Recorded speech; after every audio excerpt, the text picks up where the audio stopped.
joining us now, as he does every Thursday at 3 o'clock, is the great Sheil Kapadia of The Ringer. What's up, Sheil? What's up, my friends? How we doing? Look at this, the three-man screen. I know, just like I asked for. It's screen. perfect. Yeah, it looks great. Sheil, you can't see it, but I don't think you can. But... I've never heard you so excited, Spike. Well, I am. It's just like, it's... Hardest wood I had ever touched. Thank you, Video Max. Thank you, Austin. So it is an internal thing. Don't worry about it, Sheil. So, Sheil, here is the question. Was it just the Raiders, or is it okay to believe the Eagles are back on track?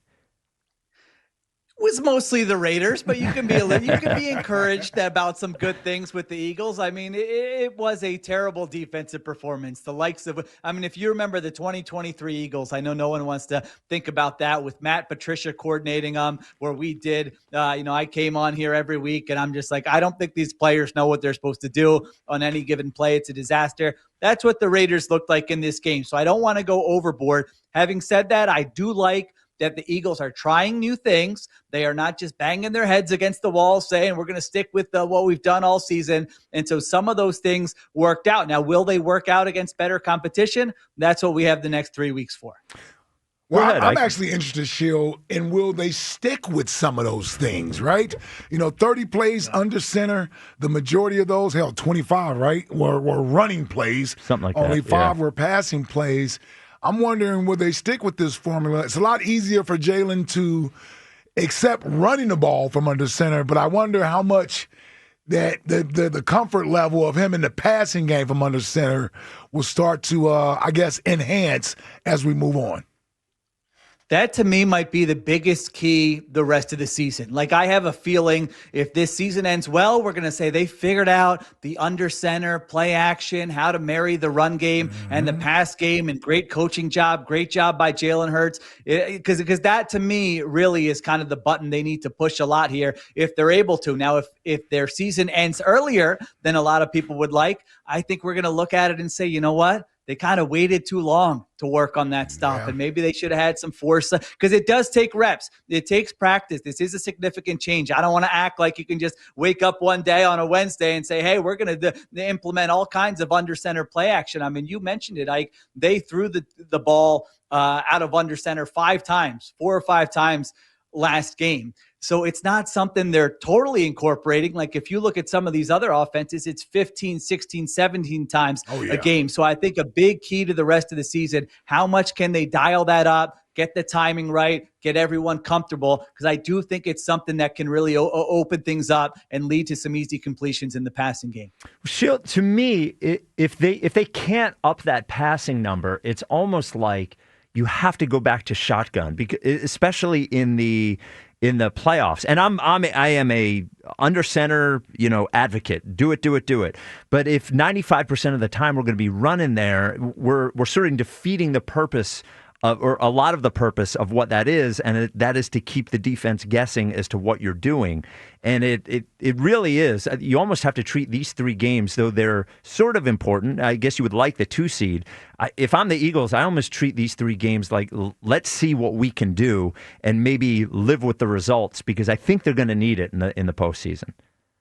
Yeah, Greg Olsen did a good job. He pointed it out during the last broadcast, where he's like, if every time you're in shotgun, you're throwing the ball, and every time you're under center, you're running. That's just going to be too easy for defenses to decipher. So it doesn't need to be 50-50, but yes, you need to get the play action game, moving the pocket for Jalen Hurts. And he's had these reps where he's looked really good doing it, and it's led to explosive plays the last couple games.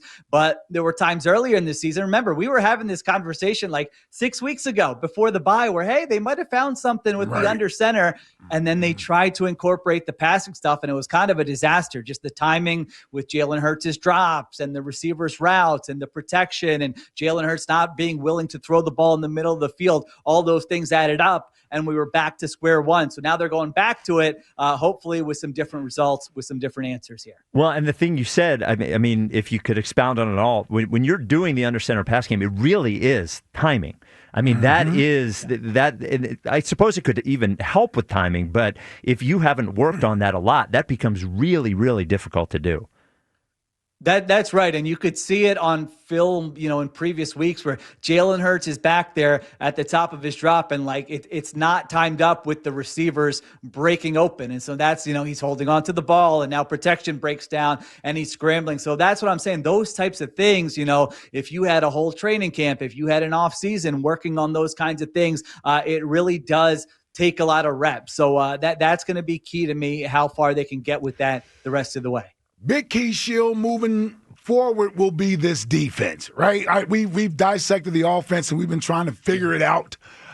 They've been trying to figure it out. Looks like Coach Fangio has figured out what he likes over there defensively. I know we had the hiccup versus the Bears where it looked like they didn't show up. I'm going to blame that on the, is it tryptophan? What is that turkey called? That yes, stuff it's called? tryptophan. Yeah, whatever that is. I'm going to blame it on that, Sheil.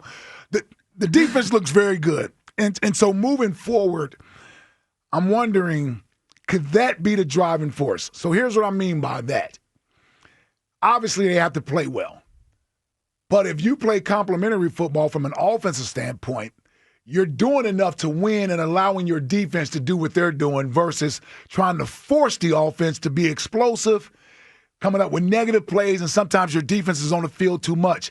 Can the Eagles get behind the idea of, man, let's play great defense, run the football, and we'll make the plays that we need to make in the passing game when we need to make them?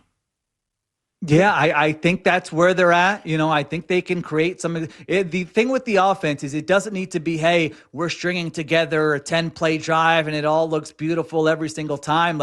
I do think you need some explosives because those make up for the 3 and outs and the other stuff. And you do need the run game, like you mentioned, where if you're able to marry the play action stuff with the run, then you have something there. But yeah, this defense is good enough against most opponents. Now you look in the NFC, you say, all right, maybe the Rams are a team that could probably move the ball on them and put up some points. You look at the rest of the NFC, I don't see a lot of offenses there that I think are going to have a lot of success against this Eagles defense the way they're playing right now. And I'll take my chances with Vic Fangio against a lot of those offensive coordinators. And, Sean McVay, that would be a great battle. And Matthew Stafford, that's going to be a tough battle. But listen, if you get there, then you're probably pretty happy if you get to that point in the playoffs. So, yeah, I think it's no secret. We see it with our eyes. They see it in the building. Everyone sees it on film. What's the strength of this football team? It's the defense for the second year in a row, and that's what they got to lean on. So, Sheil, the Commanders on Saturday, they're certainly the defense of the Commanders. I don't think we're going to get a pushover like we did with the Rams, but that is a unit that has not played well all year. What is it you think the Eagles can exploit on Saturday with that Commanders defense? Yeah, statistically, they're actually a worse defense than the Raiders on the season, which is hard to believe. But, I think we maybe saw the Raiders team that was 1-2-3 Cancun last week. I don't know how invested they were. Well, especially when they woke up and saw 5 inches of snow on the ground and 18-degree wind chill. I think they were like, let's get out of here. Yeah. Yeah, it looked that way to me. So the Commanders do play hard, and Dan Quinn's teams do play hard. They're just not very talented, and they honestly don't do anything that great. You look across the board, it's not like, it's only one thing. The run game is a big thing. They haven't been good against the run. They let up explosive plays. They're not great at rushing the passers. So it's not one of those where you just roll the ball out and, you can do whatever you want offensively, because the Eagles offense hasn't been good enough to do that. But I would like to see, is this a game where you can continue to work on the stuff in the run game, get Saquon going, get the timing with the offensive lineman with the blocking going, and work on that where you're feeling good about that going into that Week 17 game against Buffalo. Because Buffalo, not to look ahead, but that Bills, they haven't been able to stop anyone on the ground this year. And so this is something that's really key for really the last 3 weeks and, of course, going into the playoffs. Now, as far as the Eagles' defense against the Commanders' offense has certainly held it, for a team that's missing Jaden Daniels, has certainly held it together pretty well this year. Yeah, Marcus Mariota, he can use his legs a little bit. He knows the scheme. They want to get the ball out of his hands quickly. So they have overachieved their talent on offense. I'll give them credit for that, because you look on paper and you go, man, they shouldn't be doing a whole lot, but they have been a competent offense this season. So I think the key is Marcus Mariota, his legs. I think whether it's the designed run game or the scrambles, you want to keep an eye on that. Jalen Hunt is a player to watch. I mean, I was watching last game. Dude, he was awesome. I thought Jalen Hunt, I'm sorry. He was unbelievable. He was terrific. And I mean, the things he does for them, he's dropping into coverage. He plays with such energy and in such hustle where he's chasing down plays from the backside. When they run those stunts with Jalix Hunt, he's got like his hair on fire and he's just getting through there past the guard. So yeah, he's a guy who I think in this game with his athleticism, with his energy, along with guys like Zach Bond and Nakobe Dean, of course, chase down Marcus Mariota. And the thing about Mariota, he'll sometimes take hits. Like he thinks he's still 24 and, I'm coming out of Oregon where you can, if he's not sliding, you can really, do some damage on Marcus Mariota and make sure he thinks about it the next time he wants to run. All right, Sheil, give us your prediction for Saturday's game. I think the Eagles are they opened up a 5.5-point favorite. Last I checked, they were 6.5. What is your prediction for that game?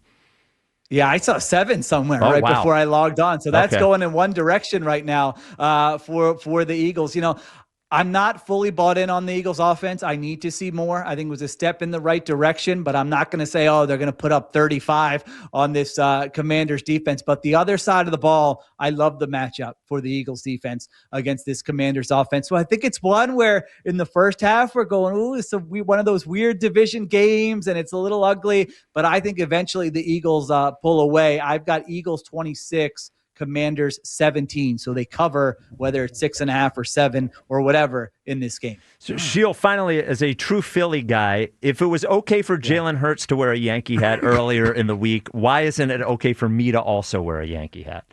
I was going to comment. I saw yours. Listen, I'm old enough to remember AI wearing the Red Sox thing. And, back then, that would take up the whole week of Sports Talk Radio, just AI.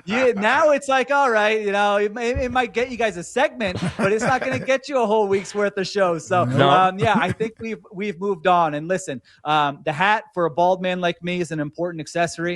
And I don't fault anybody if they just say, I like the colors. It fits my head well. You can wear whatever hat you want. All right, Sheil. We thank you as always, and take it easy, brother. All right, happy holidays, guys. I'll talk to you soon. All right, Sheil.